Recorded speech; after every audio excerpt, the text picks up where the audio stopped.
Arnaud Laster et Daniel Casiglia-Laster, un grand merci d'avoir accepté de passer ce moment avec nous. Vous êtes tous les deux grands spécialistes de Victor Hugo et Jacques Prévert. Arnaud Laster en tant qu'universitaire et critique, président de la Société des Amis de Victor Hugo, et Daniel Casiglia, écrivaine et critique, secrétaire général aussi de la Société des Amis de Victor Hugo. Vous avez écrit de nombreux articles, publié des œuvres, notamment les œuvres de Jacques Prévert dans la bibliothèque de la Pléiade et un Victor Hugo au cœur du monde aux éditions ADPF. Donc, ce soir, vous allez nous dire comment, justement, à partir de ces grands auteurs, on peut aborder des thèmes tels que l'éducation à l'esprit critique. Donc, je coupe ma caméra et je vous laisse la parole. Bien, bonjour à toutes et à tous. Victor Hugo a développé son esprit critique au point de le payer de 19 ans d'exil, puisqu'il s'est opposé au coup d'État de Louis-Napoléon Bonaparte en 1851, ce qui lui a valu d'être banni de France. Jacques Prévert, de son côté, ne se privait pas de critiquer les gouvernements qu'il a connus, mais aussi des personnages haut placés, puissants, des idées ou des croyances avec lesquels il n'était pas d'accord. Il parlait avec humour du Saint-Esprit de contradiction, manière de suggérer contredire l'autre, s'opposer à lui n'est pas forcément un défaut. Il n'a pas connu l'exil comme Hugo, mais il lui est arrivé d'être censuré parce qu'il ne se gênait pas, il ne se gênait jamais pour dire ce qu'il avait à dire, même s'il savait que ça déplairait. Nous allons partir de leurs textes pour amorcer des discussions sur ce qu'est l'esprit critique et la liberté d'expression et les questions qui en découlent. Victor Hugo a été très tôt victime de la censure. La première pièce signée de lui, Marion Delorme, écrite en 1829, n'a pas pu être représentée cette année-là à cause de Charles X. Charles X qui s'y opposa. La principale raison, c'est qu'il y avait dans la pièce un acte mettant en scène Louis XIII. Or, ce roi, ancêtre direct de Charles X, est montré sous un jour très peu flatteur par Victor Hugo. Il est faible et lâche, inconsistant, sans bonté, complètement sous le joug de Richelieu, incapable d'imposer son pouvoir, et il ne s'intéresse qu'à la chasse. Charles X trouvait intolérable qu'une personne royale, et à plus forte raison un de ses ancêtres, soit représenté de manière négative. D'autre part, il était lui-même chasseur, accusé d'être sous l'influence des prêtres, et on pouvait voir donc une allusion à sa propre personne à travers ce Louis XIII soumis à Richelieu. Il reçut personnellement Victor Hugo pour parler avec lui de sa pièce, mais il resta sur ses positions. Il tenta, pour l'amadouer, de lui faire accepter une pension de 6 000 francs, somme tout à fait considérable pour l'époque. Victor Hugo refusa. Accepter cette somme aurait été accepter de se laisser bâillonner. Charles X tombe avec la Révolution de 1830 et un roi plus libéral, Louis-Philippe, lui succède. Pourtant, Victor Hugo va avoir à nouveau la mauvaise surprise de voir une de ses pièces, Le Roi s'amuse, interdite après une seule représentation sur la scène du théâtre français. Il fait alors un procès, carrément au théâtre, pour défendre, dit-il, sa liberté de penser. La charte signée par Louis-Philippe, en montant sur le trône, a supprimé, soi-disant, la censure. Et pourtant, le dramaturge est bel et bien censuré. En fait, Victor Hugo ne s'en prend pas à la comédie française elle-même, mais au gouvernement. Son procès est avant tout un procès politique. Voici quelques extraits de son discours devant le tribunal de commerce le 19 décembre 1832. C'est le procès d'un citoyen à un gouvernement. Au fond de cette affaire, il y a une pièce défendue par ordre. Or, une pièce défendue par ordre, c'est la censure. Et la charte abolit la censure. Je plaide ici pour quelque chose de plus haut que mon intérêt propre. Votre conscience, qui s'adresse au juge bien sûr, est face à face avec la mienne. Sur votre siège, il y a la justice, sur le mien, il y a la liberté. Vous écouterez, je l'espère, avec sympathie ce que j'ai à vous dire. Vous avez retiré par votre sentence le gouvernement qu'il entre dans une voie mauvaise et qu'il a tort de brutaliser l'art et la pensée. Vous me rendrez mon droit et mon bien. Vous flétrirez au front la police et la censure qui sont venus chez moi de nuit me voler ma liberté et ma propriété avec effraction de la charte. La liberté de penser dans tous ces modes de publication, par le théâtre comme par la presse, par la chaire comme par la tribune, c'est là, messieurs, une des principales bases de notre droit public. Aujourd'hui, on me fait prendre ma liberté de poète par un censeur. Demain, on me fera prendre ma liberté de citoyen par un gendarme. Aujourd'hui, on me bâillonne. Demain, on me déportera. Aujourd'hui, l'état de siège est dans la littérature. Demain, il sera dans la cité. Est-ce que vous voulez déjà discuter sur ce texte? Est-ce que vous avez des questions?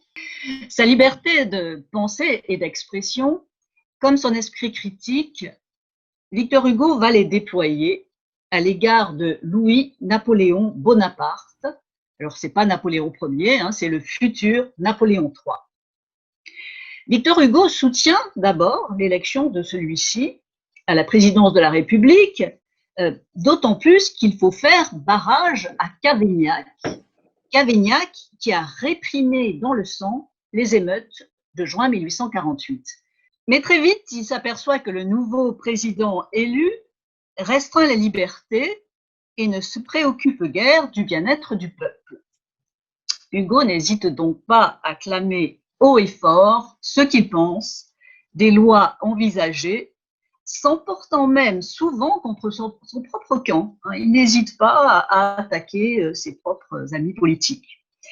En juillet 1849, une enquête sur la misère ayant été proposée, il dénonce dans un discours célèbre la manœuvre de certains députés pour l'enterrer et l'inertie du gouvernement contre ce fléau. En janvier 1850, il s'oppose à un projet de loi qui donnerait au clergé une part prépondérante et presque exclusive dans l'enseignement. Là encore, Victor Hugo défend la liberté de penser. Il pense que l'enfant ne doit pas être conditionné par des religieux qui lui diront ce qu'il doit croire, mais enseigné par des professeurs laïcs qui lui apprendront l'esprit critique, la réflexion, à penser par lui-même, à faire ses propres choix. Voici un extrait de ce discours. Messieurs, toute question a son idéal. Pour moi, l'idéal de cette question de l'enseignement, le voici. L'instruction gratuite et obligatoire. Obligatoire au premier degré seulement, gratuite à tous les degrés. L'instruction primaire obligatoire, c'est le droit de l'enfant, qui, ne vous trompez pas, est plus sacré encore que le droit du père et qui se confond avec le droit de l'État. À ce point de vue restreint mais pratique de la situation actuelle, je veux, je le déclare, la liberté de l'enseignement, mais je veux la surveillance de l'État. Et comme je veux cette surveillance effective, je veux l'État laïque, purement laïque, exclusivement laïque. Je veux, dis-je, la liberté de l'enseignement sous la surveillance de l'État. Et je n'admets, pour personnifier l'État dans cette surveillance si délicate et si difficile, qui exige le concours de toutes les forces vives du pays, que des hommes appartenant sans doute aux carrières les plus graves, mais n'ayant aucun intérêt, soit de conscience, soit de politique, distinct de l'unité nationale. C'est vous dire que je n'introduis, soit dans le Conseil supérieur de surveillance, soit dans les conseils secondaires, ni évêque, ni délégué d'évêque. J'entends maintenir, quant à moi, et au besoin faire plus profonde que jamais, cette antique et salutaire séparation de l'Église et de l'État, qui était l'utopie de nos pères, et cela dans l'intérêt de l'Église comme dans l'intérêt de l'État. En un mot, je le répète, l'Église chez elle et l'État chez lui. Victor Hugo ne va plus cesser, après ses discours qui vont faire date dans l'histoire politique, d'exercer son esprit critique à l'égard des actions et des lois du gouvernement. Il est indigné quand celui-ci restreint le suffrage universel considérablement et quand il porte atteinte à la liberté de la presse. Or, cette liberté de la presse, elle lui est particulièrement chère. Il l'a défendue dans 2 discours à l'Assemblée dès 1848. Et en 1850, ce bâillonnement de la presse, le fils aîné de Victor Hugo, Charles, le subit après un article qu'il publie sur un homme condamné à mort.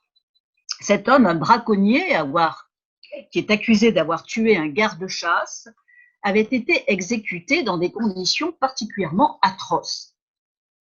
Charles Hugo avait dénoncé cette barbarie et pour cela, il avait été traduit devant la cour d'assises de la Seine sous l'inculpation d'avoir manqué au respect dû à la loi. Son père prit sa défense au cours de ce procès. Dans son plaidoyer prononcé le 11 juin 1851, Victor Hugo défend vigoureusement la liberté d'expression. La presse doit pouvoir exercer son esprit critique sans pour cela, dit-il, être inquiétée. Ce mot « respect dû aux lois » qui sert de base à l'accusation, quelle portée a-t-il? Que signifie-t-il? Quel est son vrai sens? Évidemment, et le ministère public lui-même me paraît résigné à ne point soutenir le contraire, ce mot ne peut signifier suppression sous prétexte de respect de la critique des lois. Ce mot signifie tout simplement respect de l'exécution des lois. Pas autre chose.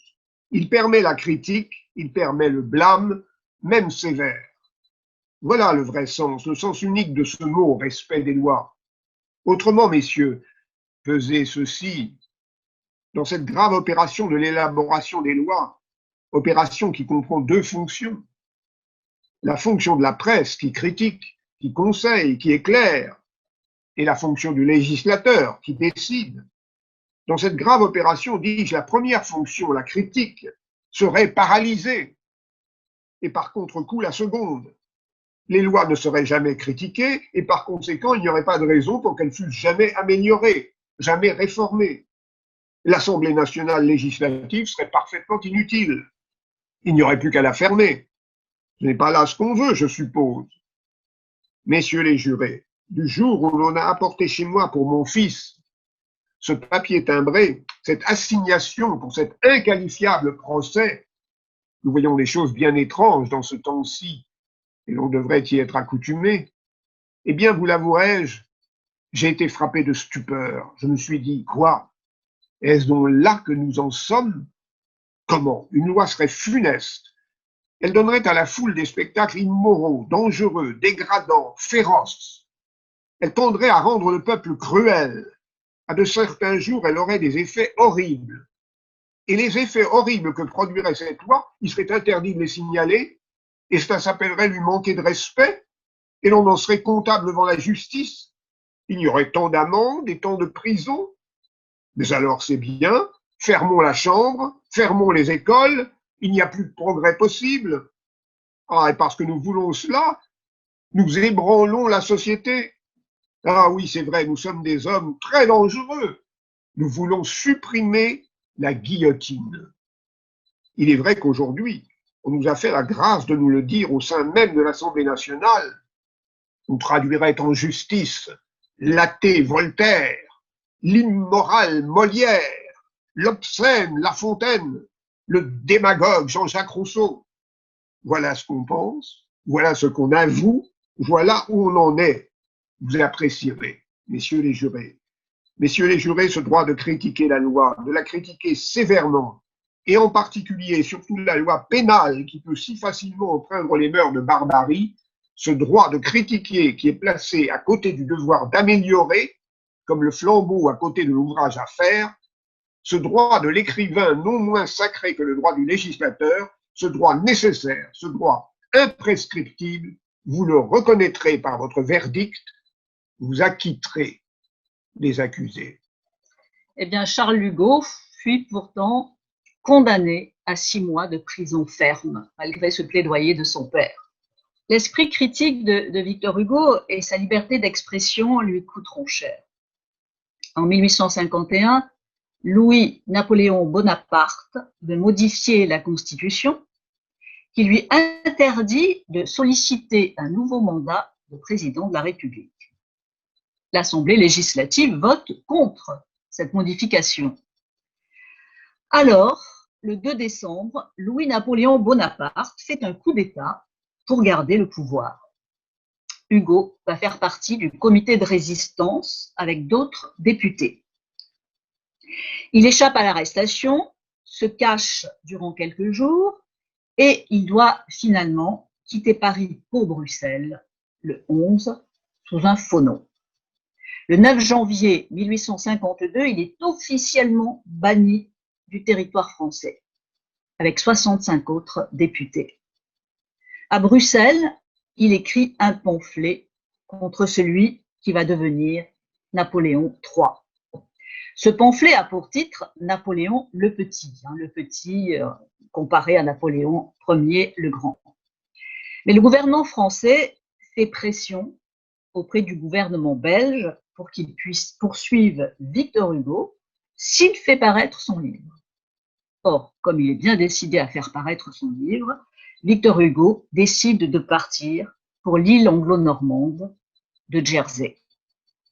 Dans Napoléon le Petit, il pointe l'absence totale de liberté depuis que Louis-Napoléon Bonaparte s'est emparé du pouvoir par la force.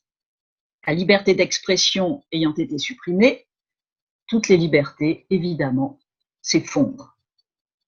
À l'heure qu'il est, grâce à la suppression de la tribune, grâce à la suppression de la presse, grâce à la suppression de la parole, de la liberté et de la vérité, suppression qui a pour résultat de tout permettre à M. Bonaparte, mais qui a en même temps pour effet de frapper de nullité tous ses actes sans exception, grâce, disons-nous, à cet étouffement de toute plainte et de toute clarté, aucune chose, aucun homme, aucun fait n'ont leur vraie figure et ne portent leur vrai nom. Le crime de M. Bonaparte n'est pas un crime, il s'appelle nécessité. Le guet-apens de M. Bonaparte n'est pas un guet-apens, il s'appelle défense de l'ordre. Les vols de M. Bonaparte ne sont pas vols, ils s'appellent mesures d'État. Les meurtres de M. Bonaparte ne sont pas des meurtres, ils s'appellent salut public. Les complices de M. Bonaparte ne sont pas des malfaiteurs, ils s'appellent magistrats, sénateurs et conseillers d'État. Les adversaires de M. Bonaparte ne sont pas des soldats de la loi et du devoir et du droit, ils s'appellent démagogues. Vous voyez, c'est très intéressant parce que Victor Hugo montre bien là à quel point on peut se servir du langage pour faire passer les choses, pour faire croire qu'on fait quelque chose et qu'on fait autre chose. Et ça, c'est quelque chose que dénoncera aussi Jacques Prévert, on le verra tout à l'heure. Alors, à 2 reprises, Napoléon III proposera d'amnistier les proscrits. Victor Hugo refusera à chaque fois, car il savait que rentré, eh bien, il ne pourrait plus dire ce qu'il pensait, exercer cette liberté d'expression qui lui était si chère. Voici ce qu'il déclarera en 1859, après la première amnistie de Napoléon III. 7 ans donc après le coup d'État. Personne n'attendra de moi que j'accorde, en ce qui me concerne, un moment d'attention à la chose appelée amnistie. Dans la situation où est la France, protestation absolue, inflexible, éternelle, voilà pour moi le devoir. Fidèle à l'engagement que j'ai pris vis-à-vis de ma conscience, je partagerai jusqu'au bout l'exil de la liberté. quand la liberté rentrera, je rentrerai. Et il n'a sans doute pas tort, hein. Quelquefois, on a dit « Oh, Victor Hugo faisait beaucoup d'histoire, il n'avait qu'à rentrer ». Eh bien non, parce que beaucoup d'exemples de proscrits qui sont rentrés en France ont prouvé le contraire. Par exemple, Félix Pyat, qui écrit des articles hostiles au gouvernement, il est rentré de Londres, il était exilé, eh bien se voit très inquiété et il doit repartir pour ne pas être arrêté et emprisonné. On pourrait encore donner maints exemples de cette défense par Hugo de la liberté d'expression et de la liberté de ne pas être d'accord, d'exercer son esprit critique. Prenons un autre exemple. Victor Hugo, comme beaucoup d'intellectuels du XIXe siècle, croyait que la colonisation pourrait être humanitaire et civilisatrice. Et il lui est arrivé de faire un discours dans ce sens qui a été mal interprété par nos contemporains, par certains de nos contemporains, parce qu'on aborde parfois des textes écrits au XIXe siècle comme s'ils avaient été écrits aujourd'hui, sans les replacer dans leur contexte historique. Or, Victor Hugo avait bien prévu les dérives possibles de la colonisation, comme le prouve un poème où il exerce son esprit critique à l'égard de ce que l'on a appelé civilisation. Ce que vous appelez dans votre obscur jargon civilisation, du Gange à l'Oregon, des Andes au Tibet, du Nil aux Cordillères, comment l'entendez-vous, ô noire fourmilière? De toute votre terre interrogez l'écho. Voyez Lima, Cuba, Sydney, San Francisco, Melbourne. Vous croyez civiliser un monde lorsque vous l'enfiévrez de quelque fièvre immonde, quand vous troublez ces lacs, miroirs d'un Dieu secret, lorsque vous violez sa vierge, la forêt, quand vous chassez du bois, de l'antre, du rivage, votre frère aux yeux pleins de lueur, le sauvage, cet enfant du soleil peint de 1000 couleurs, espèce d'insensé des branches et des fleurs, et quand, jetant dehors cet Adam inutile, vous peuplez le désert d'un homme plus reptile, vautré dans la matière et la cupidité, dur, cynique, étalant une autre nudité, idolâtre du dieu dollar, fou qui palpite non plus pour un soleil, mais pour une pépite qui se dit libre et montre au monde épouvanté l'esclavage étonné servant sa liberté. Oui, vous dites, voyez, nous remplaçons ces brutes. Nos monceaux de palais chassent leurs tas de huttes. Dans la pleine lumière humaine, nous voguons. Voyez nos docks, nos ports, nos steamers, nos wagons, nos théâtres, nos parcs, nos hôtels, nos carrosses. Et vous vous contentez d'être autrement féroces. Vous criez, contemplez le progrès, admirez, lorsque vous remplissez ces champs, ces monts sacrés, cette vieille nature âpre, hautaine, intègre, d'âmes cherchant de l'or, de chiens chassant aux nègres, quand à l'homme lion succède l'homme vert, et quand le tomahawk fait place au revolver. Victor Hugo n'hésite pas non plus à s'en prendre aux héros admirés par beaucoup, notamment les héros de guerre qui ont fait, pense-t-il, beaucoup de cadavres.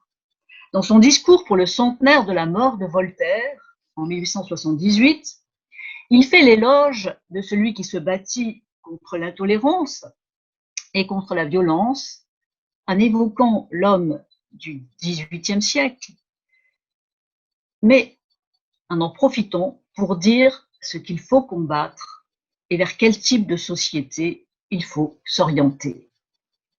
Voltaire a fait la guerre de la raison contre le préjugé, la guerre du juste contre l'injuste, la guerre pour l'opprimé contre l'oppresseur, la guerre de la bonté, la guerre de la douceur. Il a vaincu le vieux code et le vieux dogme. Il a vaincu le seigneur féodal, le juge gothique, le prêtre romain.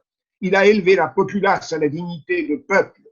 Il a enseigné, pacifié et civilisé. Il a été infatigable et inébranlable. Il a vaincu la violence par le sourire, le despotisme par le sarcasme, l'infaillibilité par l'ironie, l'opiniâtreté par la persévérance, l'ignorance par la vérité. Je viens de prononcer ce mot, le sourire. Je m'y arrête. Le sourire, c'est Voltaire. Disons-le, messieurs, car l'apaisement est le grand côté du philosophe. Dans Voltaire, l'équilibre finit toujours par se rétablir. Quelle que soit sa juste colère, elle passe. Et le Voltaire irrité fait toujours place au Voltaire calmé. Alors, dans cet œil profond, le sourire apparaît. Voltaire a-t-il souri toujours? Non, il s'est indigné souvent. À de certains moments, la passion du vrai se lève, puissante et violente, et elle est dans son droit comme les grands vents qui assainissent. Jamais, j'y insiste, aucun sage n'ébranlera ces deux augustes points d'appui du labeur social, la justice et l'espérance.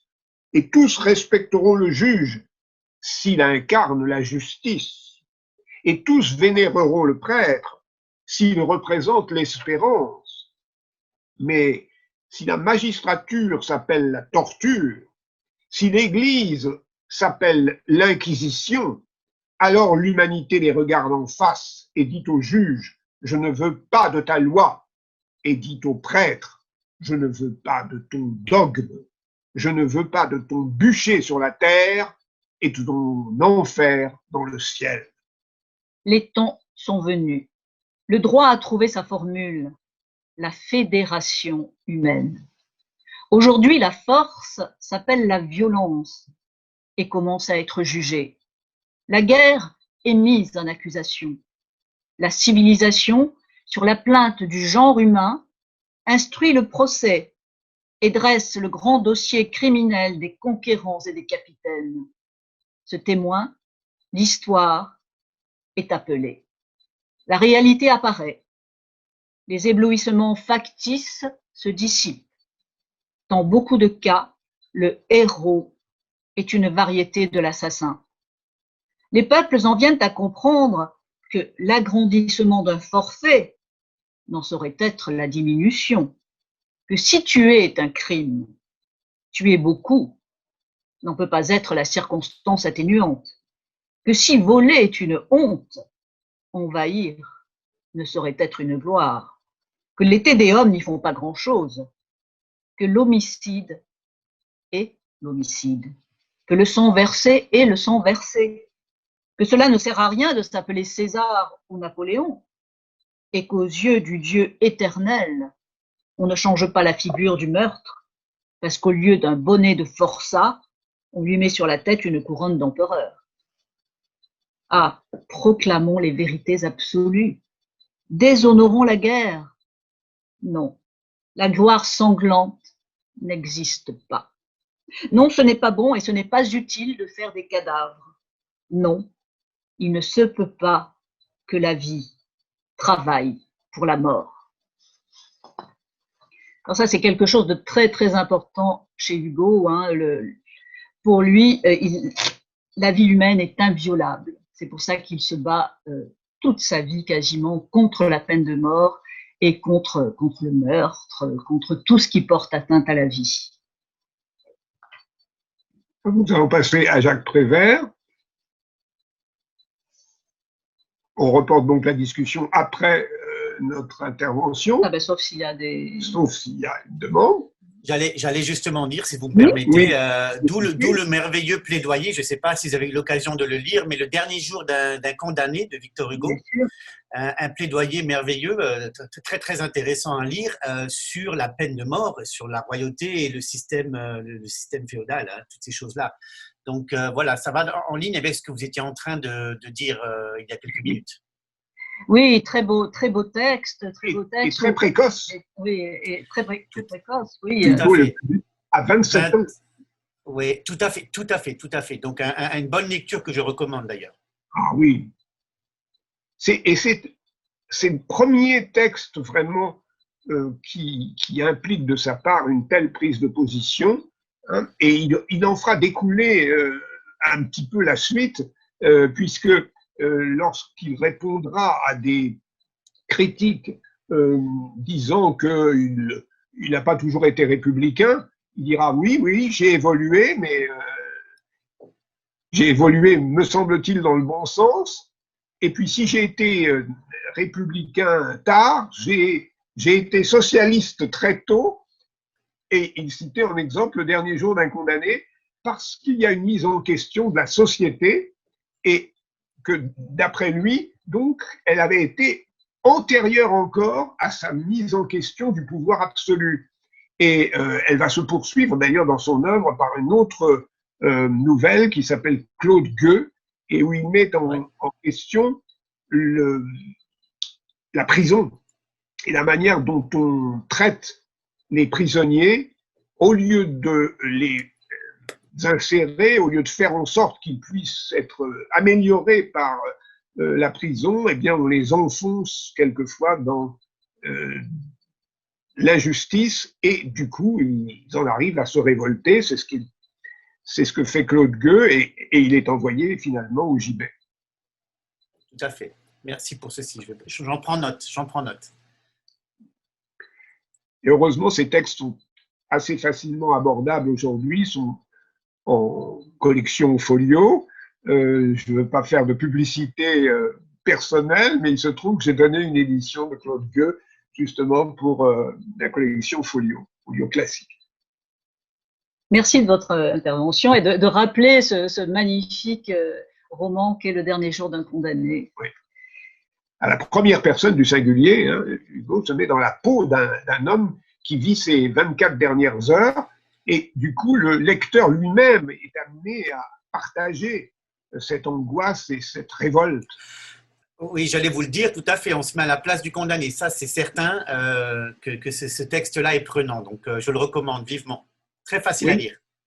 Et en plus, sa portée est très grande, parce qu'il peut même s'appliquer à des gens qui sont condamnés, comme on dit, par la médecine.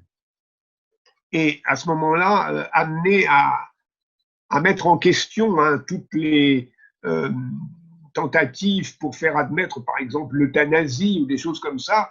Se battre contre la mort, c'est la priorité. Il s'agit de défendre la vie et d'essayer de la prolonger par tous les moyens, même s'il faut en passer par la souffrance. Alors, pour aller dans ce que vous disiez, Alexandre, ça a été l'objet justement de la session sur le théâtre comme outil, comme levier, et où justement, quand vous dites qu'on se met dans la peau du personnage, cette compagnie présente, et Daniel et Arnaud travaillent avec eux, la pièce, mais qui a été féminisée, c'est Le dernier jour d'une condamnée. Et justement, après le spectacle, il y a un débat sur la peine de mort, sur justement cette projection que les gens peuvent faire, et notamment les élèves, sur le personnage. Et oui, et c'était une très bonne idée de le faire interpréter par une femme, Lucilla Sebastiani en l'occurrence, parce que c'est justement un texte universel qui vaut aussi bien pour un homme que pour une femme. Et lorsqu'il a été transposé en opéra par le frère du fameux ténor Roberto Alagna, eh bien, la scène était partagée en deux. D'un côté, il y avait un homme, et de l'autre, il y avait une femme. D'un côté, on peut supposer que c'était un homme en France, et de l'autre côté, une femme peut-être aux États-Unis. C'était un homme au 19e siècle en France et une femme aujourd'hui aux États-Unis, puisque malheureusement, ce combat il est toujours d'actualité. Oui, malheureusement. Oui. On passe donc à Prévert, qui est lui aussi un amoureux de la vie et qui s'est progressivement délivré de tout ce qui pouvait l'asservir, à tel point que le qualificatif de libertaire serait approprié pour le désigner.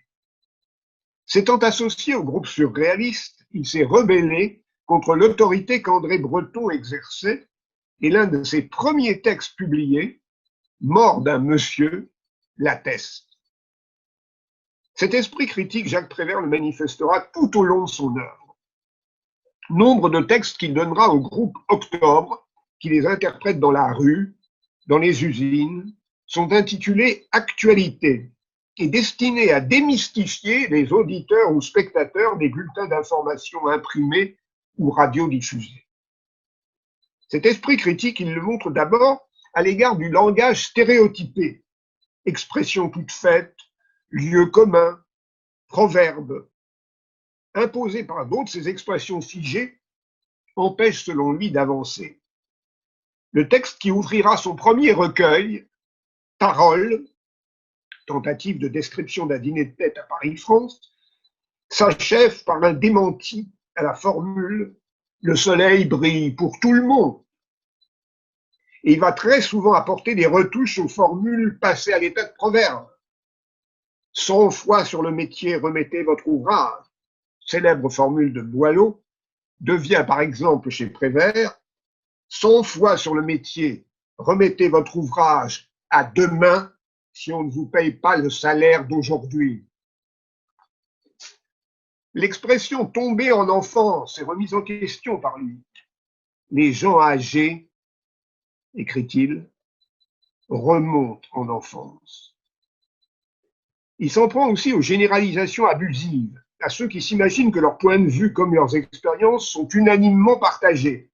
Ainsi, dans un livre d'entretien avec le journaliste André Posner, qu'ils ont intitulé Hebdomadaire, il épingle François Mauriac, qui accumule selon lui les généralisations. Il le cite. Qui n'a pas été Don Juan dans cette interminable histoire que chacun se raconte à soi-même?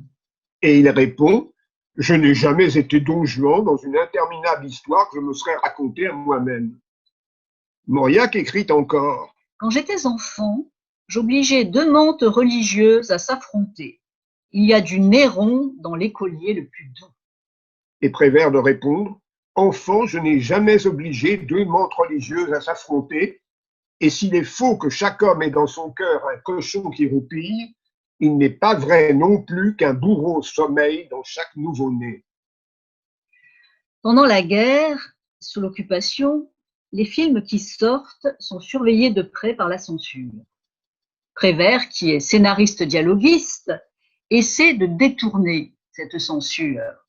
Quand il n'y a pas de liberté d'expression, on peut dire ce qu'on veut dire par suggestion ou métaphore.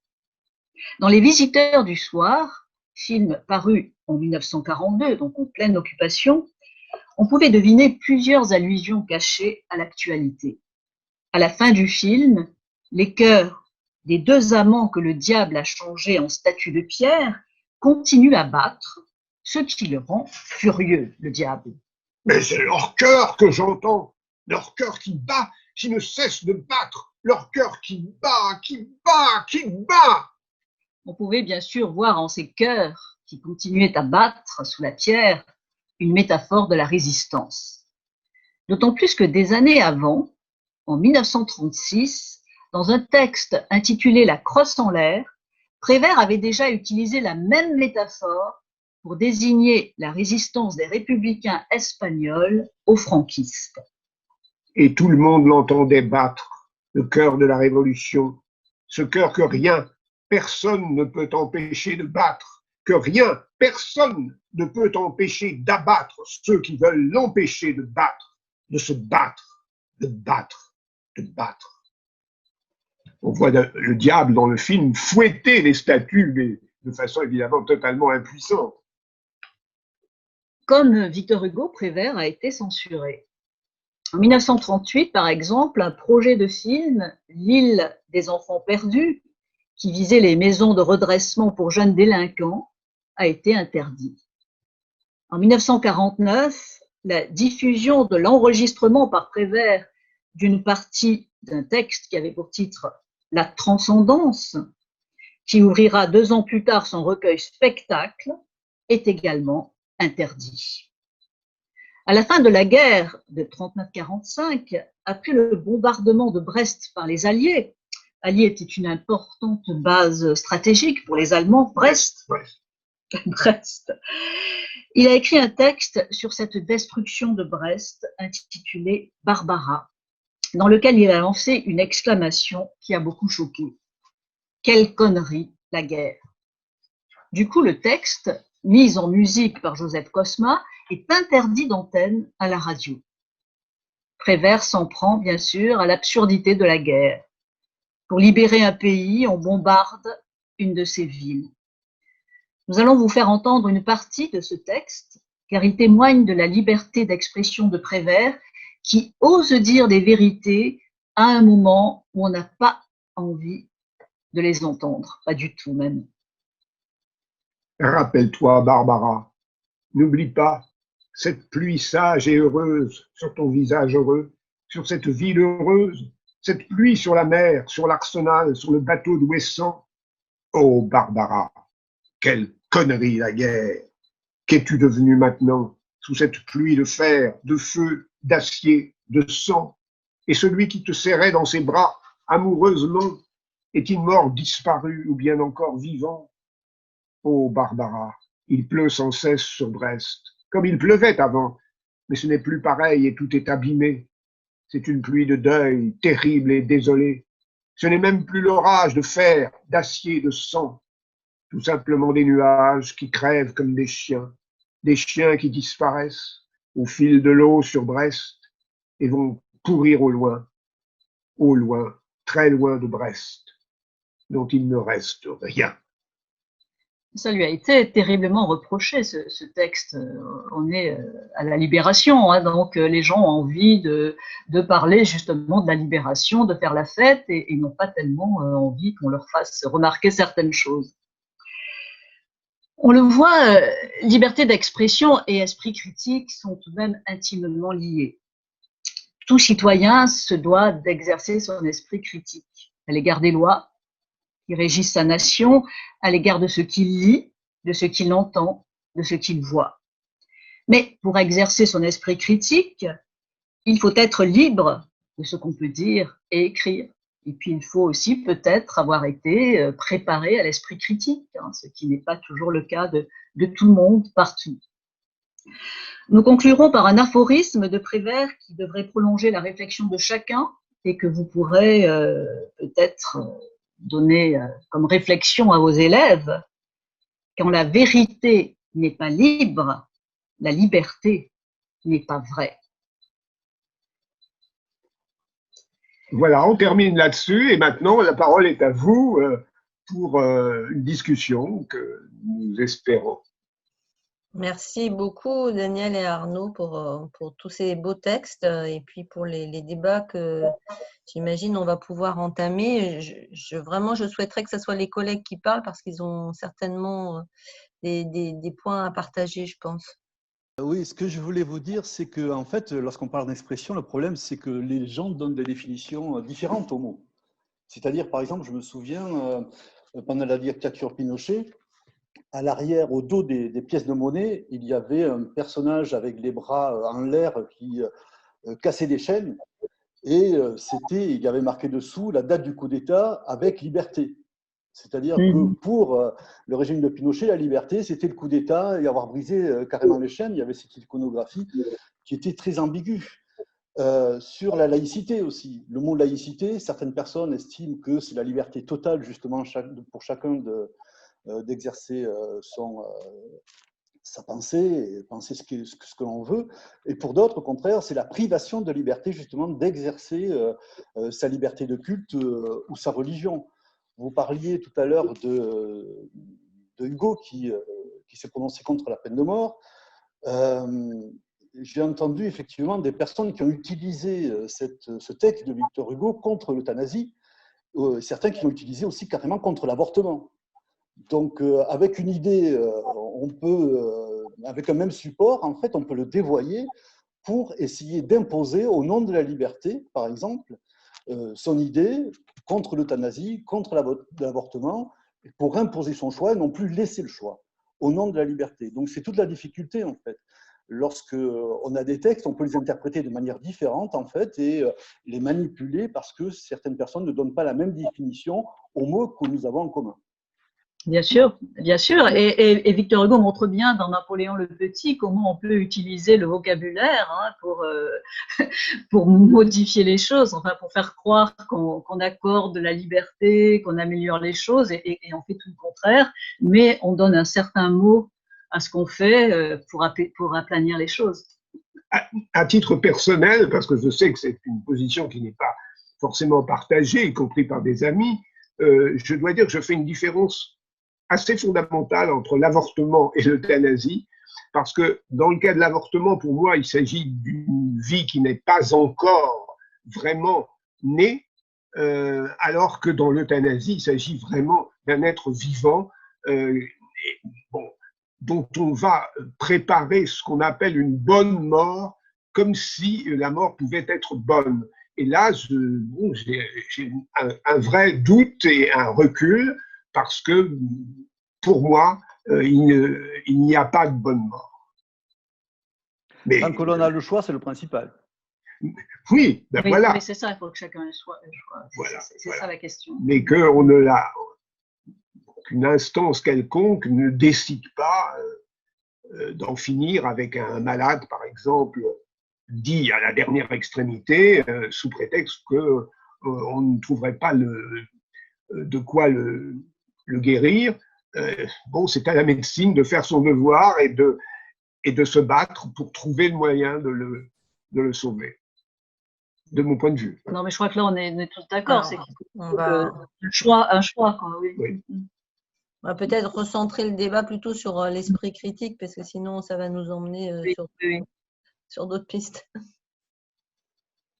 Non, mais c'est vrai qu'on peut interpréter les mots et les définitions à son avantage, hein, et manipuler les foules comme ça. Et c'est quelque chose à quoi Prévert était très attentif, le langage. Il pensait que par le langage, on pouvait vraiment faire des manipulations majeures. Et c'est pour ça qu'il nous apprend cet esprit critique contre tout ce qui est expression toute faite, expression figée, proverbes, à les démonter et à créer nos propres aphorismes, à détourner les proverbes pour essayer justement de ne pas les faire mentir. Hein, il parle des messages du mensonge. Il faut donc être très très vigilant sur le langage figé. Voilà. Et sur les manipulations possibles. Est-ce que peut-être des collègues ici ont déjà utilisé ces textes et voudraient en témoigner de comment ils l'ont utilisé? Alors là aussi, j'ai vu passer très brièvement un petit message qui disait que la personne était inquiète, mais je n'ai pas vu de quoi. Oui, c'est moi, Viviane Camilato. Bonsoir. Bonsoir.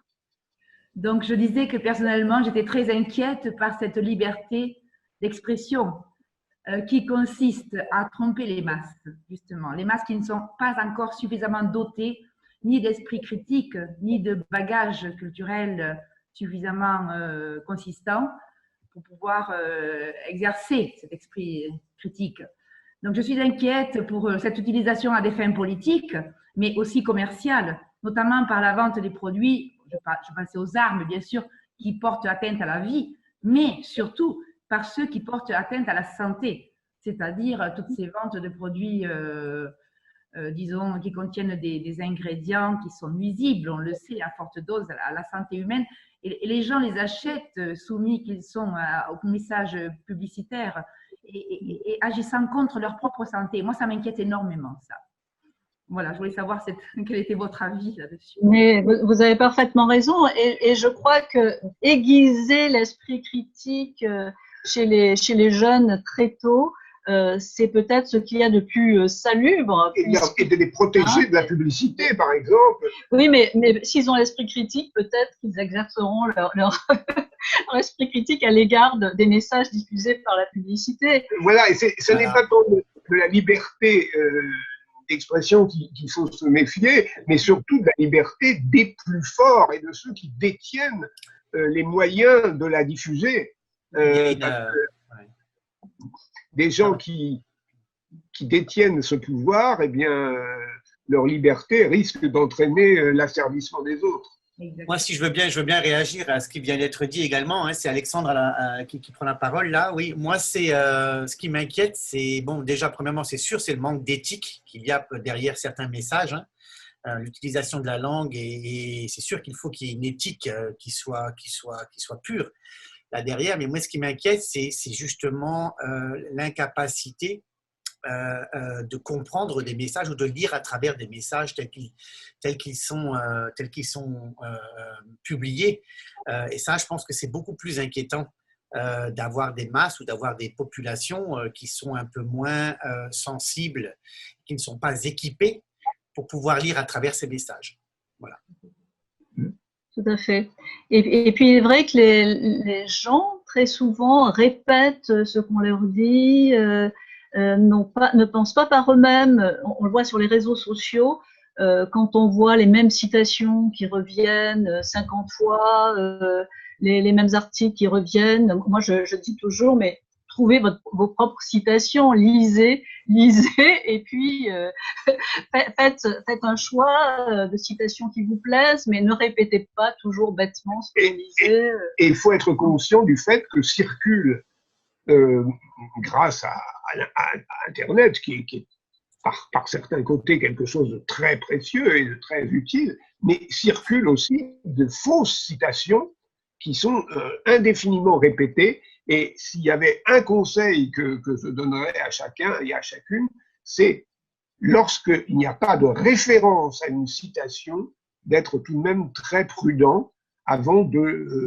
l'accepter comme telle, parce qu'il y a beaucoup de gens qui citent des auteurs et de grands auteurs, à commencer d'ailleurs par notre cher Victor Hugo, sans donner de référence et en lui faisant dire ce qu'il n'a jamais dit et ce qu'il n'a jamais fait. Il y a pire, c'est quand les gens utilisent des textes de Hugo, mais les coupent de manière à leur faire dire autre chose aussi. Tout à fait, tout à fait. Ouais. Ce qui a été fait avec le fameux discours sur la colonisation. Et du coup, Victor Hugo est accusé d'être un affreux colonialiste, raciste même. Alors qu'il a défendu les abolitionnistes, enfin les partisans de l'abolition de l'esclavage, et en particulier John Brown, de la façon la plus forte, hein, en utilisant tous les moyens, aussi bien texte que dessin. D'ailleurs, mais c'est vrai qu'avec des coups de ciseau dans des textes, on peut faire dire au texte ce qu'on veut. Et d'ailleurs, on le voit au niveau des discours également. Hein, quand quelque chose est pris et décontextualisé, il y a un certain danger là-dedans, c'est sûr. On peut leur faire dire ce qu'on veut et à n'importe quel moment. Oui. Et avec un homme comme Victor Hugo qui a vécu heureusement 83 ans, mais qui a énormément évolué, il est évident qu'en allant chercher des choses qu'il a pu écrire jeune, on va éventuellement lui faire dire le contraire de ce qu'il a dit plus tard.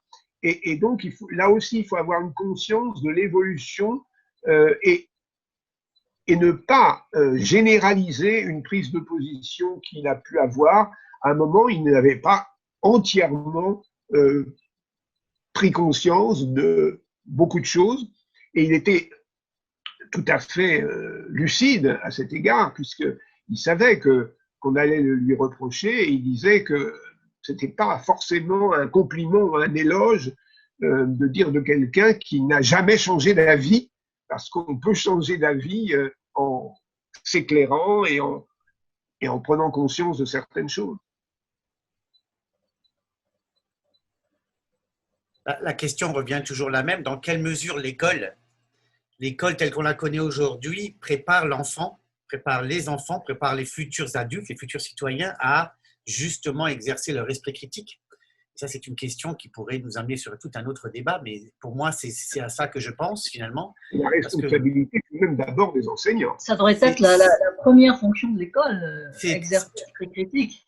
C'est tout à fait là où j'arrive, c'est la responsabilité de l'école et la responsabilité, mais justement, dans quelle mesure sommes-nous en mesure d'aider les individus à justement évoluer vers ce genre de mode de pensée?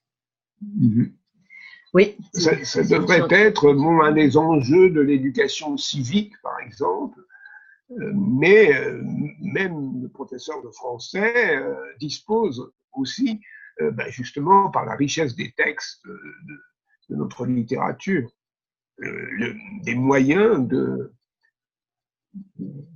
d'essayer de cultiver l'esprit critique chez les élèves.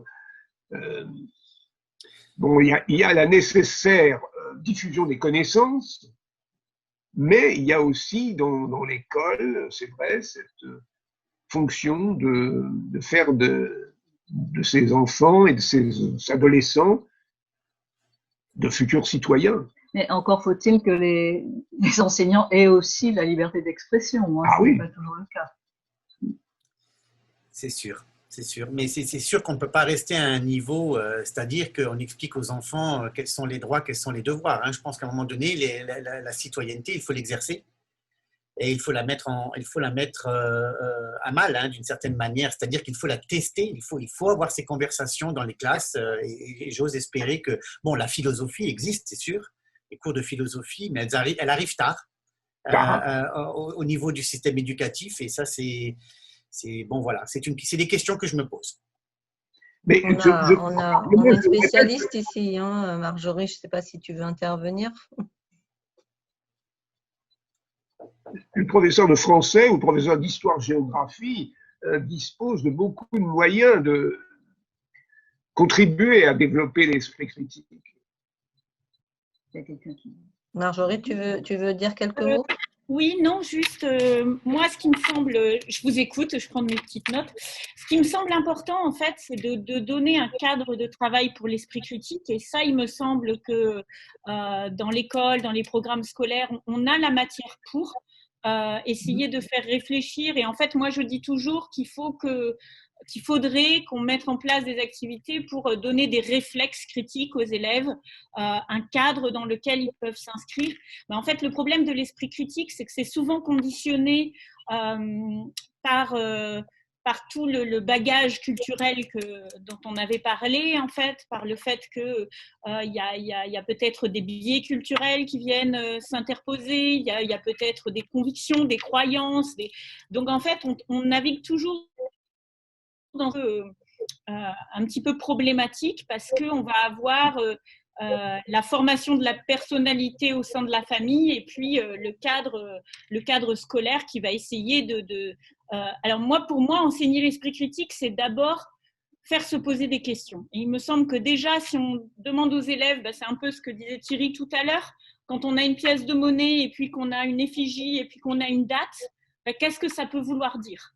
Et juste poser les questions, des fois, c'est déjà quelque chose d'assez intéressant. Et il me semble que aujourd'hui, dans les formations d'enseignants, etc., c'est des choses qui prennent le dessus. Alors, je suis d'accord avec Alexandre pour la philosophie. Hein, je suis bien d'accord que cette idée de se questionner, se décentrer, etc., moi, j'appelle ça l'attitude critique et une attitude philosophique. Et ça arrive peut-être un peu plus dans les programmes pour les plus grands, mais c'est des choses qui peuvent être faites à des niveaux plus petits aussi. Et moi, je travaille beaucoup également sur les médias, et donc c'est important aussi dans ce cadre-là. Et c'est toujours intéressant de voir justement au niveau des écoles. Bon, Marjorie, on ne parle pas de toutes les écoles non plus, hein, c'est sûr, c'est pas le but de cette conversation, mais ce que je veux dire, c'est dans quelle mesure les classes primaires, les classes des enfants un peu plus jeunes ont justement ce temps, avec des programmes qui sont quand même très, très denses, ce temps de questionnement et surtout ce temps de réflexion pour pouvoir y répondre, pour pouvoir y amener une piste de réponse. Et malheureusement, je pense que dans les pratiques, si on observe un petit peu ce qui se passe dans les salles de classe, très peu de temps, trop peu de temps selon moi est alloué à ce genre de pratique. Tu parlais de cadre, je suis d'accord, tout à fait. Il y a un cadre, il y a certains réflexes qu'il faut développer plus tôt plutôt que plus tard. Une des forces de l'enseignement laïque est qu'il y a une diversité chez les enseignants, par exemple, et qu'il n'y a pas une seule philosophie, une seule croyance qui soit enseignée, hein, parce que rien n'est pire, évidemment, pour le développement de l'esprit critique que l'uniformité des pensées. Et moi, je donne quelquefois comme exemple ce que j'ai connu au lycée. En classe de seconde, j'avais une professeure dont au XVIIIe siècle, l'écrivain préféré était Diderot. En première, c'était Voltaire. Et en philo, c'était Rousseau. Et donc, les trois grands philosophes, enfin 10 grands philosophes du XVIIIe, avaient chacun leur défenseur dans les classes successives par lesquelles je suis passé. Et je trouve que c'est très positif, ça. Du coup, ça m'a intéressé d'ailleurs aux trois. Hein. J'ai pas enterré l'un par l'autre.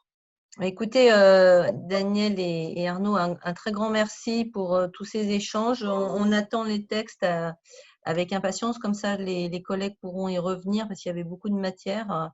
Et merci à tout le monde d'avoir été là aussi ce soir. Je vous souhaite une bonne fin de semaine. Au revoir à tout le monde. Merci beaucoup. Merci aussi.